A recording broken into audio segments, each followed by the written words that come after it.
सुजाता ने अपने बेटे नील के लिए लड़की ढूंढने के लिए सभी रिश्तेदारों दोस्तों से कह दिया था। उसे एक बहुत अच्छी लड़की की तलाश थी। वह अपने पति राघव से इसी बात की चर्चा करती कि जब दुल्हन इस घर में आएगी तो घर कितना खुशहाल हो जाएगा। चांद सा टुकड़ा लाऊंगी अपने राजकुमार के लिए। नील से भी बार बार पूछती कि लड़की तुझे कैसी चाहिए, पर नील हंसकर टाल देता था। क्या मम्मी, अभी कहां, मुझे बहुत कुछ करना है। उम्मीद नहीं थी कि नील फोन पर अपनी पसंद की लड़की को चुनकर उसके साथ प्रस्ताव ले आएगा। सुजाता के लिए यह एक बहुत ही बड़ा धक्का था। सुजाता अपने पति के साथ बालकनी में बैठ गई। राघव ने पूछा, क्या हुआ सुजाता, आज चीनी डालना भूल गई चाय में? मैंने ध्यान ही नहीं दिया, अभी लाती हूँ। सुजाता चाय के लिए चीनी लेकर आई और चम्मच से कप में घुमाकर मिलाती जा रही थी। पता नहीं कैसी होगी नील की पसंद, हमसे घुलेगी मिलेगी कि नहीं। बड़ी चुप हो गई हो, क्या बात है? नहीं, ऐसा कुछ नहीं है। आज सुबह नील का फोन आया था। उसने बताया कि माँ, आपको लड़की देखने की जरूरत नहीं है, मैं लड़की पसंद कर ली है। सुजाता के पति को जब उसने नील से हुई बातचीत के बारे में बताया तो वह पूछने लगे कि अच्छा, कौन है लड़की, कहाँ से है, क्या करती है? कुछ पूछा नहीं तुमने?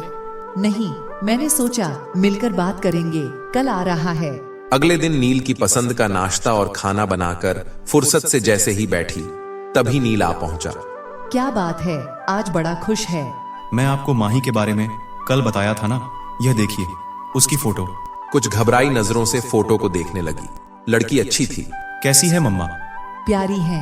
कहाँ रहती है, क्या करती है? माँ, मेरी कंपनी के पास एक कंपनी है, उसमें जॉब करती है। उसके घर में उसके मम्मी पापा और एक छोटा भाई है। आपसे मिलवाना चाहता हूँ। नहीं बेटा, तुमने पसंद कर ली तो हमने पसंद कर ली। उसके मम्मी पापा से बात कर ले, फिर इस रिश्ते को आगे बढ़ाएंगे। नील ये सुनकर बहुत खुश हुआ और माही के मम्मी पापा का नंबर तुरंत पापा को दे दिया। कुछ दिन बाद दोनों का रिश्ता पक्का कर दिया। माही सावले रंग रूप की थी, हाँ, आंखें जरूर बड़ी थी, लेकिन उसे देखकर सुजाता को लगा कि मैं तो इससे अच्छी धुंध कर लाती। गोरी चिट्टी पर मन मसोस कर रह गई। सगाई धूमधाम से हुई, शादी भी हो गई। पर सुजाता को चिंता थी कि कोई मेहमान बहू के सामने रंग पर ना कुछ बोल दे। लेकिन उसने देखा माही के चेहरे पर एक मुस्कान रहती थी। दुल्हन थी माही, पर फिर भी सबका ध्यान रख रही थी। माही ज्यादा बोलती नहीं थी, शायद उसकी आदत ही ऐसी थी। कुछ दिनों बाद अपने फ्लैट पर रहने चले जाते हैं। माही और नील दोनों साथ ही निकलते थे। दोनों की कंपनी पास थी। फोन पर थोड़ी बहुत बात हो जाती थी। सुजाता को शिकायत होती थी कि वो दोनों घर नहीं आते।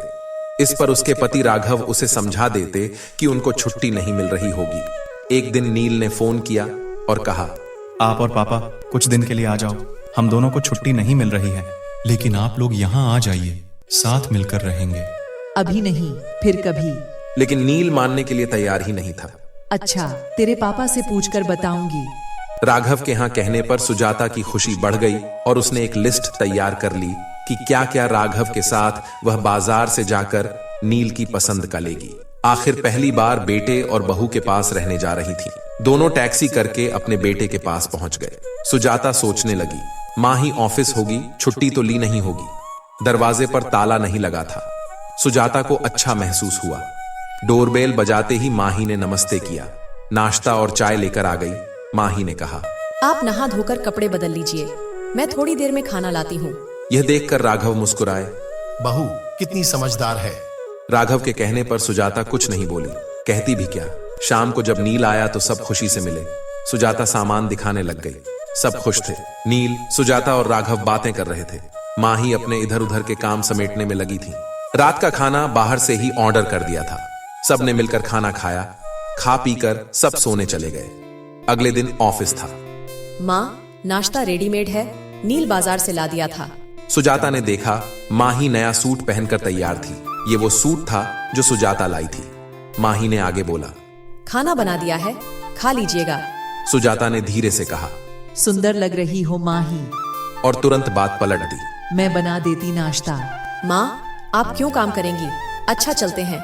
माही ऑफिस के लिए निकल गई। मुझे माही के गले लगने का स्पर्श देर तक महसूस हो रहा है। आज बेटी होती तो ऐसे ही गले लगती।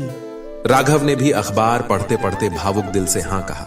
लेकिन राघव से सुजाता कहने लगी, क्या फायदा आने का, दोनों को छुट्टी भी नहीं है और टाइम भी नहीं जो बिता पाते हमारे साथ। राघव ने भी हाँ में हाँ मिला दी। 1-2 दिन में हम चले जाएंगे। अगले दिन माही सुबह ही नाश्ता बनाने में लग गई। सुजाता ने माही से कहा, तुम तैयार हो जाओ, ये मैं कर लूंगी। नहीं माँ, आज शुक्रवार है, हम दोनों ने छुट्टी ली है और शनिवार इतवार की तो छुट्टी होती ही है। हमारी 3 दिन आपको यह शहर घुमा देंगे। मन ही मन सुजाता मुस्कुरा रही थी कि बेटे बहू के साथ पूरा दिन बिताएंगे। चारों घूमने निकल गए। 3 दिन पता ही नहीं चले।